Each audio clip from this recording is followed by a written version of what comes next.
If you're a leader looking to improve your critical thinking or strategic thinking ability, you need to use mental models. These will help you to simplify complex things and to break them down in an organized way so that you can solve problems faster and make better decisions. This kind of deep thinking is without a doubt in demand for leaders today, but the reality is many people don't actually have this skill because of this concept called cognitive offloading, where we delegate our thinking to someone or to something else in order to reduce the cognitive load on our working memory. And this is exactly what happens whenever you go to ChatGPT or to Claude and ask them how to solve the problem you are facing. And this is why we are seeing a drop in leaders today having critical thinking ability. So in this video, I want to share with you some tools so you don't become one of those leaders and so you can transform and improve your critical thinking ability. The first mental model is first principles. This is one you may already be familiar with. I have talked about it in other YouTube videos,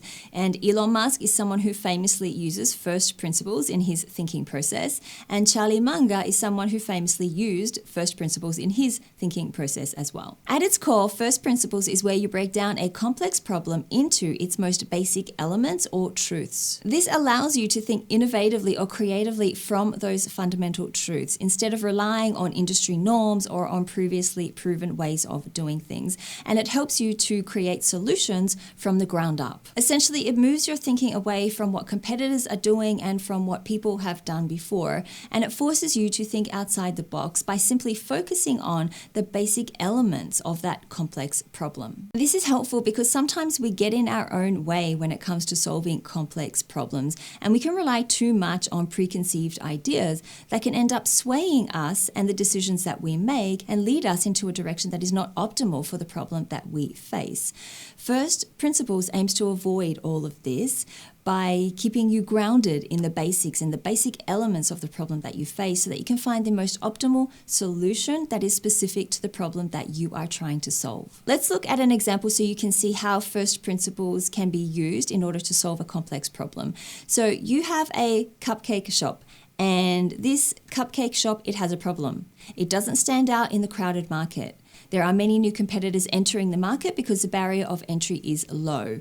So you use first principles to look at this problem and to find the best solution and work out how can you stand out in this crowded market. Instead of copying what competitors are doing, or instead of repeating what you have previously done, which may have been to reduce prices, you go back to your core values. You look at what the core values are of your cupcake shop, and you use this to redesign your competitive strategy. Your business has the core value of using quality ingredients, so you focus your marketing and your sales efforts on the fact that you use organic ingredients in your cupcakes that are sourced from local suppliers. And this attracts a whole new audience, mostly people who want to support local businesses and people who want to maintain a healthy lifestyle. So using this example as a guide, the next time you face a complex problem, try to drill down to the most basic elements of that problem, the fundamental truths of that problem, the core of that problem.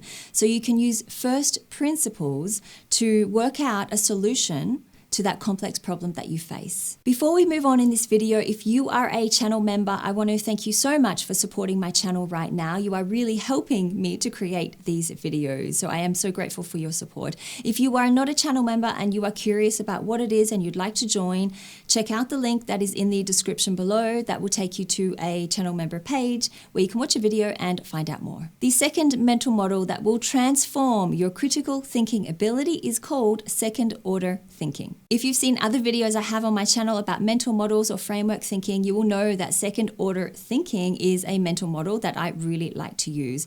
It is where you map out the possible ripple effects of a decision, both positive and negative ripple effects or consequences of that decision.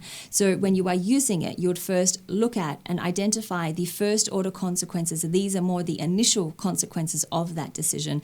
Then you would think deeper and you would look at the second order consequences consequences, the longer term consequences of that decision. And then you can even go deeper and look at the third order consequences of that decision if you want to go that far. For you as a leader, this is extremely helpful because it forces you to think about the long-term consequences of that decision. Most people don't do this. Most people just stop at those first order consequences, the initial consequences they uncover and think about the decision that they are trying to make, mostly because it is easy and it's what first comes to mind. A lot of people do not think deeper. They don't put in that mental energy or that time that is required to look at those second order or even those third order consequences of that decision. But as Ray Dalio, the author of Principles, says, failing to consider second and third order consequences is the cause of a lot of painfully bad decisions, and it's especially deadly when the first inferior option confirms your own biases. Never seize on the first available option, no matter how good it seems, before you have asked questions and before you have explored. So let's look at an example of second order thinking. You run a business and that business is in financial difficulty. You need to cut costs and you are looking at implementing AI into your workflows so that you can do that.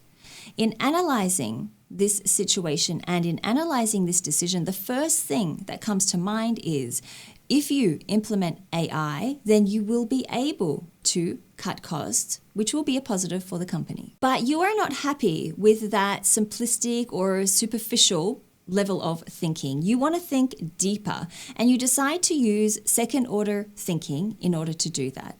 So you ask yourself, if, then what? You use the if, then what statement in order to think deeper about this issue. If you cut costs, then what will happen? And this is what you discover.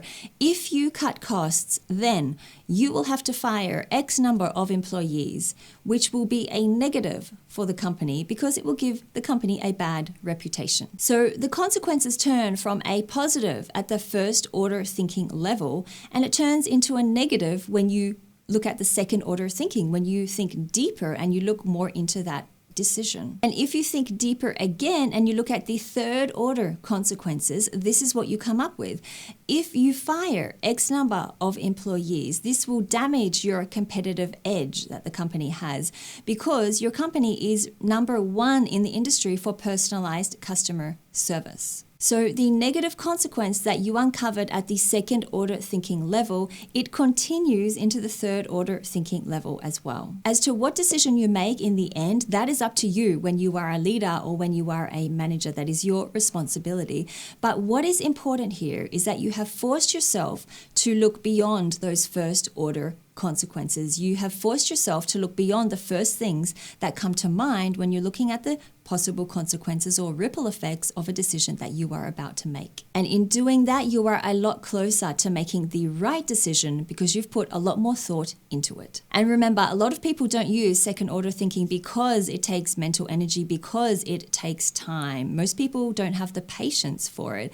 But if you can use it and if you put it into practice in your management or in your leadership experience, in your day-to-day job, then that will give you a competitive edge against everyone else. In my weekly newsletter, I talk about topics like this and other topics as well that will definitely benefit you as a manager and as an aspiring leader. If you want to join my weekly newsletter, then check out the link in the description below. That will take you to a page which will give you a free gift and you can join up to my newsletter as well. The third mental model is one that I have never talked about in any of my YouTube videos, and it's called Occam's razor. I'm pretty sure that's how you pronounce it. If it's not, let me know in the comments below.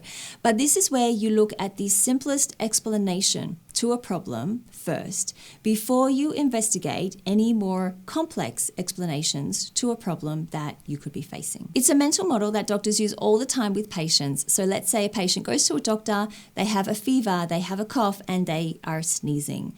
The doctor would test first for the simplest and the most obvious explanation to this problem, for these symptoms, that it is a flu.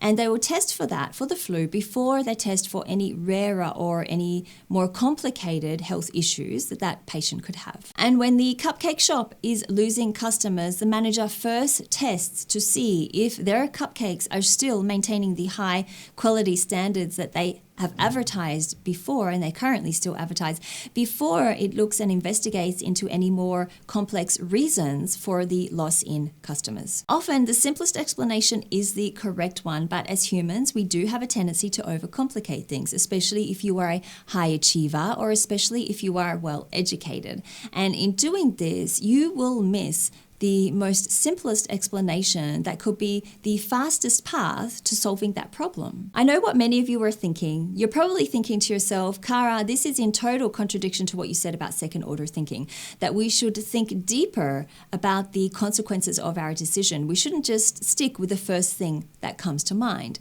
Well, yes, when you're looking at the consequences to a decision that you are about to make, you absolutely need to think deeper about those potential consequences, because you need to see those long-term effects, the long-term ripple effects of that decision you were about to make. But what we're talking about here, finding the explanation to a problem, we're at that stage before. We've uncovered a problem, and we need to find an explanation as to why that problem happened. Once we find out that why, then we can start to make a decision as to how to solve that problem. And that's when we can implement second order thinking. But we are at that stage before, the first stage when we are trying to find out why a problem has happened. And when you are at that stage, uncovering an explanation, it is quite often the first thing that comes to mind is quite often correct. So you should absolutely always investigate the first reason you come up with. The first and the most simplest explanation to that problem should always be investigated before more complex or more difficult explanations to that problem. So do you see how more than one mental model can be used for a problem that you face? You could use first principles to break down a complex problem, to look at the most fundamental and basic elements of that problem, to help you think outside the box so you can find the best solution to that problem. This is what we did with the example about the cupcake shop not standing out. You can use second order thinking to look at the long-term consequences of a decision you're about to make so that you can find and you can make the best decision possible. This is what we did when we looked at the business who was contemplating implementing AI into their workflow. And you can use Occam's razor to find the simplest explanation for a problem, rather than wasting time and energy testing for things that are less likely or that are less probable. This is what we did when we talked about the cupcake shop losing its customers. If you liked this video, you will definitely like this one, The Power of Framework Thinking, and this one here, Mental Models to Think Like a Strategic Leader. Thank you so much for watching this video, and I will see you in the next one.